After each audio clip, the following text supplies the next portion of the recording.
Our good friend Carolyn Hinkle wanted us to share with you some of her thoughts on coming to the Lord in faith. She points us to Hebrews 11:1.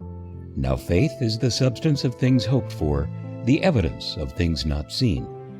Today she views faith through the eyes of the Centurion, as she writes. For the most part, life in Capernaum was uneventful. Once in a while, the Jews would get all stirred up by some zealot claiming to be the Messiah, and I'd be forced to call out my soldiers to break up the crowds, but nothing really big ever happened. We were right on the coast of the Sea of Galilee, and fishing was the big thing. My duties as the Centurion in such a quiet setting were easily done. Even though I was the ranking Roman officer in that town, I had plenty of time to go off by myself, find a quiet spot, and watch the waves come and go. When I first learned that I was going to be stationed in Capernaum, in Israel, I felt as if I was being banished to the backside of nowhere. My rise to rank of Centurion was not going to be the inroad to Roman society for which I had originally hoped. After a few years in Capernaum, I really began to be thankful for my assignment. I'd come to know many of the Jews in that area and come to have a deep respect for a few of them. Having grown up in a military family, I had been taught from an early age the characteristics of integrity, authority balanced with humility, and a disciplined mind. They were essential to good leadership. Some of my Jewish friends held these characteristics valuable also, although for different reasons.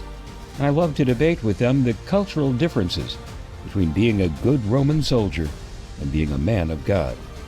It was in this manner that I became well versed in their many do's and don'ts.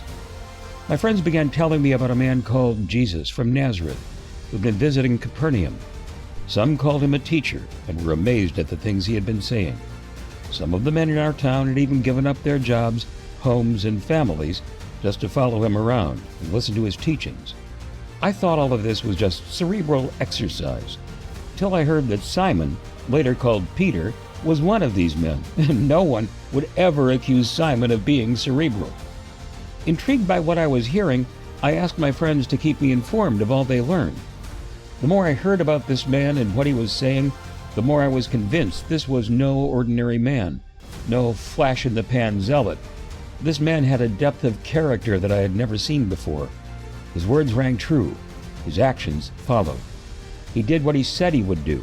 He spoke with unusual authority, yet was totally lacking in arrogance, and was disciplined in all that he did. Not only that, but he cared for the men who followed him, providing for all their needs, just like I believed a good Roman soldier should. My respect grew.